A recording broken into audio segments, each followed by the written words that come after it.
What's good, guys? Welcome back to Ron's Rise. Welcome back to the channel and welcome back to another video where, hey, we finally got that refresh we've been talking about for what seems to be at least an entire year of the new Alfa Romeo Giulia and Stelvio, but the release was well overdue as we've been waiting for some updates for these cars for quite some time. I mean, just think about the optical lights. Yes, the bi-xenons transforming into the full matrix LED lights. These lights have been on the Alfa Romeo Giulia and Stelvio since 2016 when those cars first were revealed. So it's been a while since we've seen anything fresh from both models. The latest thing we saw really in 2020 was the new infotainment system going from list form and analog to full GUI display on the touchscreen. Yes, graphical user interface touchscreen in the 8.8-inch model. So now we're talking about what has been revealed for the updates. Well, there's some good things and there's some bad things. So I like what Alfa Romeo did for the Competizione. All right. There's some things that I definitely need to touch on and that you guys have touched on in my debut videos. I did one specifically for the Giulia and one specifically for the Stelvio. If you haven't seen those videos yet, I would recommend checking those out before we get into this today. But the Giulia and Stelvio, we're going to talk about them in a pair. The first thing, I love the headlights. I've been waiting for these to come since I saw them on a Tonale. I knew that it was going to be the design language moving forward. Looks great. I love the fact that the rear bumper is redesigned just a little bit to give it a more aggressive look when it comes to those more kind of angular edges on each side. Looks great. The digital screen we knew was coming again because it was something that we saw from the Alfa Romeo Tonale, so we knew it was going to be implemented into these models. That's a great thing that they did, but we'll get more into that in just a moment. But then when it comes down to the rest of the car, well, there's not a lot to note that I could say that really stood out to me. So here's the things that I felt like maybe Alfa could have done for this model, or some things that I really just didn't understand as much as I wanted to. Now, you guys have chimed in the comments and I've been reading them. The first thing we got to talk about is the model itself. Being a 2023 or being able to access it in 2023, well, it kind of threw me off as far as branding goes. Now, I wouldn't mind this as much if it was a 2024, but 2023, we've already established the trims. In Europe, you get Super, and then everywhere else, you get Sprint, you get TI, you get Veloce, and you get a Strima, which is supposed to be the top of the line, most extreme model as it translates to.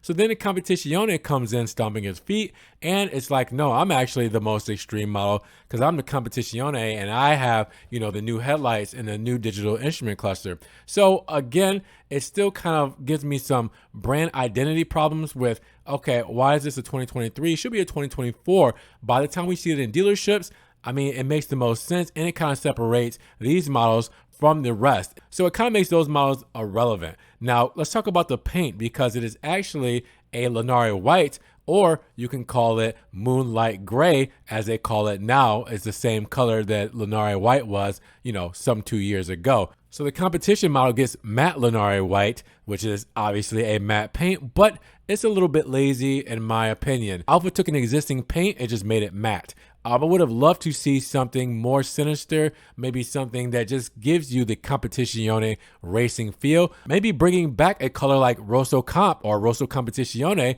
for the Competizione models. That would have made the most sense. We can't get Rosso Comp on any Alfa Romeo models, and it's been like that for the past 2 years as they've been replaced with Rosso Etna, which is a lesser paint color being metallic versus the Tricoat Rosso Comp. I would have loved to see that. Was a little lazy on the paint. Now let's talk about the wheels. The wheels are okay because they're the same wheels that you can get in 2023, and since these are 2023 models, that's all right. Now the digital instrument cluster, that's great in my opinion, and that's something that Alfa Romeo has been lacking on when it comes to technology, but a lot of you wish that it was actually an option or upgrade rather than being standard on these comp models, and it more than likely will be standard moving in all Alfa Romeos from now on. So a lot of you wish that this was actually an option to have the digital instrument cluster, but I get it on both ends. That's just picking and choosing.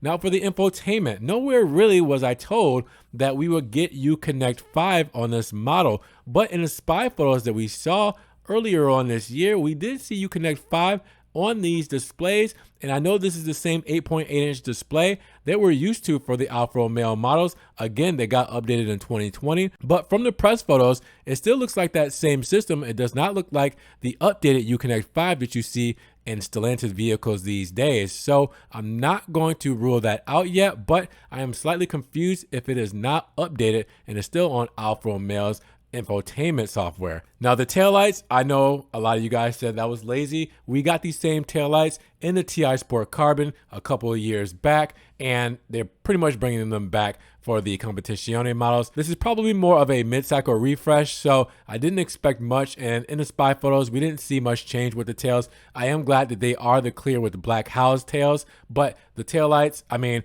they probably would need to fully remake the vehicle to make them match the same DNA as the Tonale, and this will help set apart the cars from the Tonale, but at the same time, you kind of want the updated looks, so to each their own. Now the big elephant in the room is the powertrain. They have the promo video on the track, but this is the same engine output that we've had since 2016, the same 2-liter inline 4 with 280 horsepower, same 306 pound-feet of torque. It's the same thing we're used to for Alfa Romeo models. So again, we really wanted Alfa Romeo to make use of the Maserati Grecale GT and Modena versions of that same 2-liter engine, the inline 4 that has a 296 horsepower range, or 325 if you go for the Modena.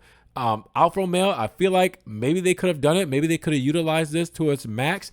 And the sad part is, well, word on the street that this might be it as far as the internal combustion engines for these models. If that's the case, when these get remade and they're fully electric, Alfa Romeo would have never really touched these engines to get their full potential. I know a lot of you guys have complained about it. The biggest disappointment is the lack of power. Now, again, all of the updates they made were great. We are very happy to see these upgrades, especially when it comes to the headlights, when it comes to technology and safety. But we are missing some key things here, and maybe we will see those things in a full refresh. We can't have everything in a mid-cycle refresh. I totally understand that.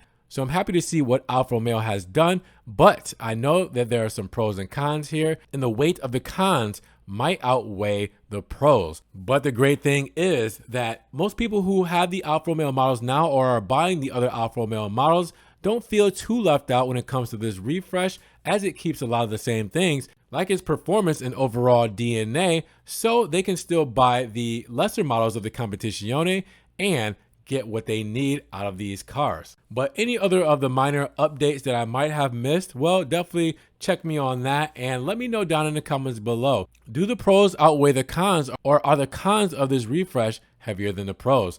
Drop those comments down below. Now, if you guys did enjoy the video today, make sure you give it a big thumbs up. Giving the video a like will help get it up in rankings. More people can see it, and we can have a bigger discussion on the facelifted Alfa Romeo Giulia and Stelvio Competizione models. Now, with that said, if you guys want to help further support your channel, always check the links down in the description below, where I have a one-time link donation for my PayPal, my Cash App, my Venmo, and my Patreon, just in case you guys want to donate an extra $1 or $2 to the channel. I appreciate that extra love and support, guys. Thank you so much. Now, you guys can also check out the Ron's Rise merch, where you can get hoodies, backpacks, Kango hats, stickers, everything Ron's Rise is there. And I'm also on TikTok, Facebook, Instagram, Snapchat, Twitter. So everything I'm posting, Ferrari, Maserati, Alfa Romeo, and Fiat, that doesn't always make it here to the channel. Now, make sure you guys subscribe to the channel, but click that notification bell so you don't miss one video.